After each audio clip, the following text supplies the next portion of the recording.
கேள்வி பார்வையாளர்களுக்கு வணக்கம். இந்த நேர்காணலில் நாம் சந்திக்க இருக்கும் சிறப்பு விருந்தினர் அண்ணா திராவிட மக்கள் முன்னேற்ற கழகத்தின் பொதுச் செயலாளர் வழக்கறிஞர் பசும்பொன் பாண்டியன் அவர்கள். சார் வணக்கம். வணக்கம். சென்னையை பெஞ்சல் புயல் தற்போது ஒழுகி கொண்டிருக்கிறது. கரையை கூட கடந்துட்டு பல்வேறு இடங்களில் மழை வெள்ளமாக சூழ்ந்திருக்க நம்ம பார்க்க முடிகிறது. முதலமைச்சர் மு.க.ஸ்டாலின் அவர் கூட பல்வேறு பகுதிகளில் ஆய்வு மேற்கொள்கிறாங்க. உதயநிதி ஸ்டாலின் அவர்கள் களத்துக்கே போயிட்டு மக்களுடைய குறைகளை கேட்டறிகிறாங்க. எங்கெங்கே நீர் வடியலையோ அதற்கான பணிகளை மேற்கொள்கிறாங்க. இந்த சம்பவத்தை நீங்கள் எப்படி சார் பார்க்குறீங்க? புயல் வருவதை யாரும் தடுக்க முடியுமா? இன்னும் விஞ்ஞானத்தில் அதை கண்டுபிடிக்கலை. புயல் என்பது இந்த மாதங்களில் நவம்பர் டிசம்பரில் தான் சுனாமியே வந்துச்சு. அதனால் இது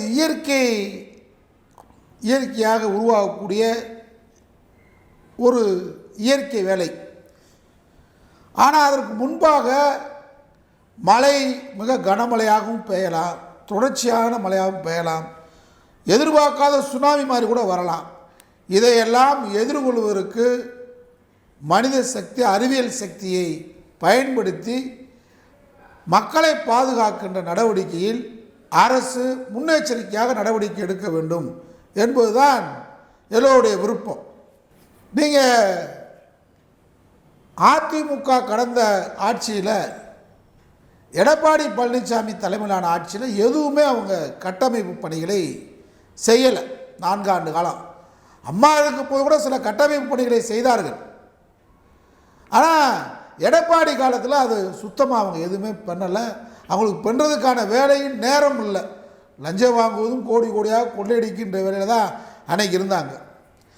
இன்றைக்கு நம்முடைய முதலமைச்சர் பொறுப்பேற்றதிலிருந்து நாங்கள் திமுகவை ஆதரிக்கிறோம்ன்றதுக்காக இந்த கருத்துக்கள்லாம் சொல்லலை. இப்போ மதுரையில் வந்துச்சு, நம்ம பந்தலகுடி கால்வாயிலேருந்து செல்லூர் கம்மாயிலேருந்து இப்போ என்றைக்கும் பெய்யாத மழை, ஒரு 50 வருஷமாக இல்லாத மழை மதுரையில் பெஞ்சிச்சு. ஒரு மாதத்துக்கு முன்பாக சரியான முன்னெச்சரிக்கை ஏற்பாடு செய்யலைன்னு சொல்லி நான் குற்றம் சொன்னேன். உடையாக முதலமைச்சர் நம்முடைய மூத்த அமைச்சர் நேரு அவர்களை அனுப்பிச்சி விட்டு அதுக்கான பணிகளை இப்போ நடந்துக்கிட்டு இருக்கு. செல்லூர் கம்மா நிரம்புனா அந்த தண்ணியை வைகாத்துக்குள்ளே கொண்டு போகிறதுக்கு, பந்தல்குடி கால்வாய் நிரம்புனா அதை கொண்டு போகிறதுக்கான வேலைகளை இப்போ இந்த வேலைகளை முன்கூட்டியே செய்திருந்தால் இந்த சின்ன இழப்புகளையும் மக்களுக்கு ஏற்பட்டிருக்காருன்றது நாங்கள்லாம் சொன்னோம். நாடாளுமன்ற உறுப்பினர் கூட எல்லாம் சொன்னோம். முதலமைச்சருக்கான பணிகளை ஒதுக்கி, நிதியை ஒதுக்கி செஞ்சிட்ருக்கார். இதை முன்கூட்டியே செஞ்சுருக்கணும். செய்யணுன்ற குற்றச்சாட்டை மாவட்ட நிர்வாகத்தின் போது மதுரை மாவட்ட அமைச்சர் மட்டும் சொன்னேன். ஆனால் இன்றைக்கு சென்னையை பொறுத்தளவில் என்ன செஞ்சிட்டார் முதலமைச்சர்னா, ஆட்சிக்கு வரவுமே முதல்ல இந்த மழைநீர் எப்படி இந்த மழைநீரை கடத்துவது, ரோட்டில், சாலையில், பள்ளமான பகுதிகளில் எப்படி இதை தேங்காமல் சாக்கடையும் இதுவும் நல்ல தண்ணீரும் சேராத அளவுக்கு இந்த தண்ணியை எப்படி கடத்துறது, எவ்வளவு பெரிய மழை பெய்தாலும் மக்களை பாதுகாக்கிற நடவடிக்கைகளை 400 கோடி எங்கன்னு கேட்பாங்க. இந்த சீமான் மாதிரி சில்லுண்டியை 400 வீட்டுக்காக கொண்டு போக முடியும்? வேலை நடந்திருக்குப்பா, முட்டாப்பிளவி பாரு, வேலை நடந்திருக்கு. இது கடந்த 2 மாதத்துக்கு முன்னாடி ஏற்பட்ட புயலையும் எதிர்கொண்டார்கள், சமாளித்தார்கள். மக்களுக்கு பெரிய பாதிப்பு எதுவும் இல்லை. இப்போ இந்த 2 நாளாக புயல் அது ரொம்ப, இந்த புயல் ரொம்ப வித்தியாசமாக இருக்குது. வேகமாக கடக்காமல் மணிக்கு 10 கிலோமீட்டர் ஸ்லோவாக ரொம்ப குறைவான முறையில் அதனால் மழையும் தொடர்ச்சியாக பேஞ்சிக்கிட்டு இருக்குது. இப்பொழுது கடக்கிற நேரம், இப்போ நான் பேசிக்கிட்டு இருக்கிற நேரம், கடக்கின்ற பொழுது மாமல்லபுரம் கடலூர் வழியாக அந்த பகுதியில் கடக்கும், விழுப்புரம் வரைக்கும், சென்னை திருவள்ளூர் வரை கடுமையான மழை பெய்துருக்கு. மக்களை பாதுகாக்கின்ற நடவடிக்கைகளை நம்முடைய வருவாய்த்துறையும் முதலமைச்சரும் நேரடியாகவே இன்று காலையிலிருந்து முதலமைச்சரை நான் பார்க்குறேன், கள ஆய்வில் தான் இருக்கிறார். அதிகாரியோட மாநகராட்சி ஆணையாளர், மேயர், அங்கே இருக்கக்கூடிய பொதுப்பணித்துறை அலுவலர்கள், அதிகாரிகள் எல்லாமே 24 மணி நேரம் அலர்ட்டாக இருந்து எல்லா வேலையும் முதலமைச்சர் கூட இருக்கிறாரு. முதலமைச்சரை பார்க்க முடியாமல் இல்லை, களத்திலே இருக்கார். எங்கே தண்ணி தேங்கியிருக்கு உடனே துணை முதல்வர் அனுப்புகிறாரு. அவர் படைப்பட்டாளத்தோடு போகிறாரு. மீட்பு பணி இருக்குது, மீட்பு படை குழு இருக்குது. எடப்பாடி சேலத்தில் உட்காந்துட்டு பேட்டி கொடுத்துட்டு இருக்க வேண்டியதான், சைமன் பேட்டி கொடுத்துக்கிட்டு இருக்க வேண்டியதான். களத்தில் வேலை வேண்டி சொல்லுவான், முதலமைச்சர் எங்கே இருக்காருன்னு கேட்பான். முதலமைச்சர் காலையில் நம்ம எந்திரிக்கிறதுக்கு முன்னாடி 6 மணிக்கு அதிகாரி உட்காந்து பேசிகிட்டு இருக்காரு. இன்றைக்கி காலையில் 6 மணிக்கு கட்டுப்பாட்டு அறைக்கு போகிறாரு. கட்டுப்பாட்டுக்காரில் உட்காந்து பேசுகிறார். பொதுமக்கள் கிரிக்கெட்டர் ஃபோனை அவரே அட்டன் பண்ணுறாரு, எங்கே என்ன விவரம் அப்படின்னு கேட்குறாரு. அலர்ட் பண்ணியிருக்கிறாங்க. இன்றைக்கி இந்த புயலை எதிர்கொள்கின்ற அளவிற்கு கட்டுமான பணிகளை சென்னையிலே திராவிட முன்னேற்ற கழக அரசு, நம்முடைய தளபதி மு.க.ஸ்டாலின் அரசு சிறப்பாக செஞ்சுருக்கு. அது ஒன்றும் மாற்றம் இல்லை, வேற ஒன்றும் அங்கே பிரச்சனை இல்லை. அவ்வளவு பணிகள் செஞ்சது இன்னும் ஏன் நீர் வடியலன்னு கேட்குறாங்களா? என்ன நீர் உங்களுக்கு அளவுக்கு மீறி 2 நாளாக பேஞ்சிக்கிட்டு இருக்கு மழை. நீர் வடினா நீர் வடிச்சுட்டே இருக்குல்ல, வடி நிற்காமல் நிற்கிதா? மக்கள் எப்படி இருக்காருன்னு சில பகுதிகளில் மக்கள் எந்த விதமான பிளான் பாஸ் பண்ணாமல், திட்டமிடல் இல்லாமல் வீட்டை கட்டி பள்ளத்துக்குள்ளே உட்காந்துருக்காங்க.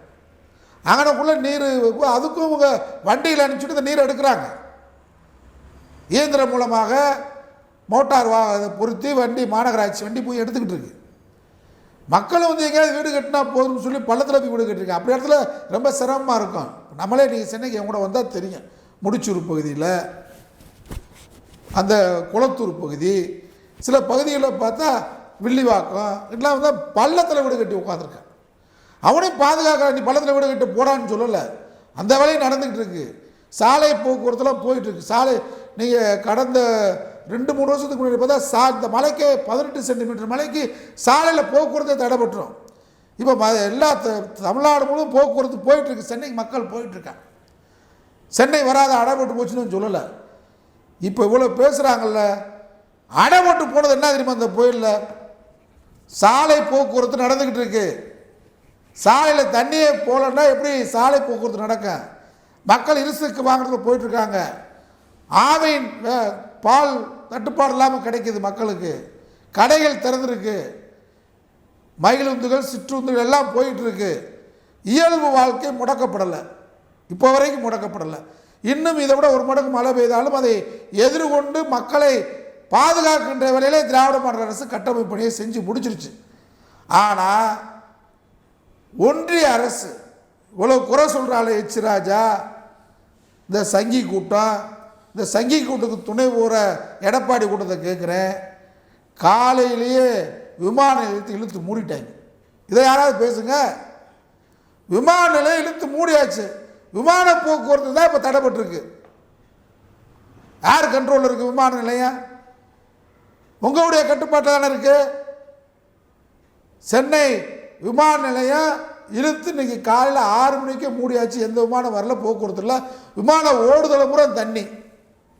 அப்போ அங்கே இருக்கக்கூடிய விமானத்தில் இருக்கக்கூடிய ஊரில், பல்லாவரத்தில், ஆலந்தூரில், கிண்டியில், கத்திபாராவில் சாலை போக்குவரத்து இருக்குல்ல இல்லையா? சாலை போக்குவரத்து நிறுத்தப்பட்டிருக்கா? மக்கள் வெளியே நடமாட முடியாமல் இருக்காங்களா? காற்று வேகமாக அடிக்குது. அதனால் வருவாய்த்துறை அமைச்சர் புயல் கட்டுப்பாட்டு நிறுவனம் ஒரு அறிக்கை கொடுத்துருக்கு. காற்று அடிக்கிறது நேரத்தில் மட்டும் வெளியே வராதிங்க. நேரத்துக்கு பார்த்தீங்கன்னா 2 பேர் நம்ம சிவகங்கை மாவட்டத்தில், சிவகங்கை மாவட்டத்தில் பெருசாக காற்று இல்லை, மழை. பைக்கில் உட்காந்துட்டு போனவங்க வெளியே வராதேங்கிறாங்க. ஒரு அம்மா கொடையை பிடிச்சிட்டு போகுது, பின்னாடி உட்காந்து காற்றுக்கு வேகமாக அடிக்குது. அந்த கொடையை பாதுகாக்கணும்னு நினச்சி அந்த அம்மா உயிர் போயிடுச்சு. இது திராவிட மாடல் ஆட்சியில் போச்சுன்னு சொல்லுவாங்க போலுங்க. இன்னொரு அம்மா இதே மாதிரி கொடையை பிடிச்சிட்டு போய் காற்று வேகமாக அடிக்குது, கீழே தள்ளி விட்டுச்சு இந்த அம்மாவை. அப்போ கொடையை தூக்கி எரிஞ்சிடணும். அப்போ வெளியே வரக்கூடாது. அத்தியாவசிய தேவை தான் வரணும், பாதுகாப்பாக வரணும். இதுக்கு திராவிட மாடலில் சொல்ல முடியுமா? கொடைனால 2 பேர் இறந்து போயிட்டாங்க கொடையை பிடிச்சி. இதுக்கு என்ன காரணம்? சென்னையை பொறுத்தளவில் கட்டுமான பணிகள் நிறைவாக நிறைவேற்றப்பட்டிருக்கு. பெரிய பாதிப்பு வராது. எவ்வளவு வந்தாலும், மழை வந்தாலும், கனமழை இன்று இரவு முழுவதும் பெய்தாலும் மக்கள் வெளியே வராமல் இருக்கணும். ஆனால் எந்த பெரிய பாதிப்பு கடந்த காலங்களில் அதிமுக எடப்பாடி ஆட்சியில் ஏற்பட்ட பாதிப்பு வராது. இப்போ எங்கே பாதிப்பு ஏற்பட்டிருக்குன்னா, ஒன்றிய அரசு கோட்டை விட்டுருக்கு விமான நிலையத்தை. நீ தானே மூடியிருக்க. நாங்கள் கோயம்பேடு பேருந்து நிலையத்தைவோ அல்லது இப்போ புதுசாக கட்டிருக்கோமே பேருந்து நிலையம், கலைஞர் நூற்றாண்டு பேருந்து நிலையத்தையோ மூடியிருக்கோமா? யாரும் பஸ்ஸில் வராதுன்னு சொல்லியிருக்கோமா? சென்னை நோய்க்கு வராது, போக்குவரத்து போய்கிட்டு தான் இருக்குது. அத்தியாவசிய வேலைகள் அனைத்தும் நடந்துக்கிட்டு இருக்கு.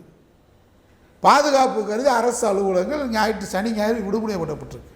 இதை தவிர கட்டுமான பணியை அங்கே அருமையாக திராவிட மாடல் முதலமைச்சர் சிறப்பாக செஞ்சுருக்கிறார். சும்மா மாமியா உடைச்சா மண்கூடம், மருமக உடைச்சா அப்படின்ற மாதிரி இருக்கக்கூடாது. எதிர்கட்சியாக இருக்கும்போது நம்ம எதிரியாகவே பேசிக்கிட்டு இருக்க வேண்டிய அவசியம் இல்லை. பாராட்டுறதோ பாராட்டணும், பாராட்டுவோம். நல்ல வேலை நடந்திருக்கு. துணை முதல்வர் சொல்லுவாங்களே, தீயா பறக்கிற, தீயா பறந்துக்கிட்டு இருக்கிறது. முதலமைச்சர் கட்டுப்பாட்டிலே உட்கார்ந்துருக்கிறார். பொதுமக்களுடைய குறைகளை அவரே ஃபோனில் கேட்குறாரு, ஸ்பாட்டுக்கு அனுப்புகிறாரு, அதிகாரிகள் இருக்கிறார். அதனால் விழிப்புணர்ச்சியோடு சென்னை மாநகரத்தில் திராவிட மாடல் அரசுடைய பணி இந்த வெள்ளத்தை எதிர்கொண்டுகின்ற அளவிலே சிறப்பாக நடந்துக்கிட்டு இருக்கு, பாராட்டுவோம். அதனால் குறைகளை சொன்னால் குறைகளை சொல்லுங்க, நிவர்த்தி செய்கிற மாதிரி எதிரியாக சொல்லாமல் எதிர்கட்சியாக பேசுங்க. அதை தவிர்த்துட்டு நல்லது செஞ்சால் வரவேற்கணும்.